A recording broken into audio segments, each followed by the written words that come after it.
የአላዛር መቃብር ውስጥ ነው ያለሁት። ብዙ ጊዜ እዚህ ቦታ ስመጣ በጣም ሰልፍ ስለሚበዛ እኔ ውስጥ ገብቼ አልሳለም፣ ከውጭ ነው። ምክንያቱም አላዛርም ሞቷልና እሱ የሞተና የተቀበረው ቆጵሮስ ነው በሚል ያው ስንፍናዬም እንዳለ ሆኖ ረጅም ሰልፍ ስለሆነ ከውጭ ተሳልሜ ነው የምመለሰው። ዛሬ እዚህ ቦታ ላይ ስመጣ አንድ ነገር ሐሳብ ብልጭ አለልኝ። ምንድነው አላዛር ከሞተ በኋላ ይህንን መቃብር ሰዎች መጥተው በጣም ይጎበኙታል፣ ፎቶ ይነሳሉ። ክርስቶስ ሲያስነሳ ሰዎች መቃብርህን ይጎበኛሉ። መነሳትህ ብቻ ነው ዋናው ነገርና መነሳትህ ከተረጋገጠና እሱ ድንቅ ስራውን በአንተ ላይ ከሰራ በኋላ ሰዎች ያንተ መቃብር እየመጡ ይጎበኛሉ፣ ፎቶ ይነሳሉ። ምናልባት እኮ ተቀብረ ብትቀር ኖሮ ዞር ብለው አያዩም ነበረ። እግዚአብሔር ያስነሳውን ሰው ሁልጊዜ የእግዚአብሔር ስራ ምስክር ይሆናል ነው።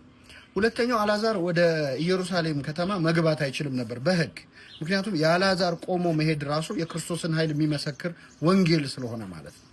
እግዚአብሔር በእኛ ድንቅ ስራውን የሰራ እንደሆን ሌላ ንግግር መናገር ሳያስፈልገን እኛ ራሳችን የእግዚአብሔር ኃያልነት ምስክሮች እንሆናለን።